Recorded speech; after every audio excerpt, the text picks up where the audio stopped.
Karena jelas, saksinya jelas. Ada keluarga yang melihat luka lebam, ada pihak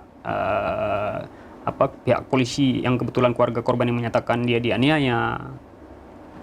Terus fakta lainnya adalah korban ditangkap secara tidak sah, undue process of law, tidak ada surat penangkapan, tidak ada pemberitahuan kepada keluarga.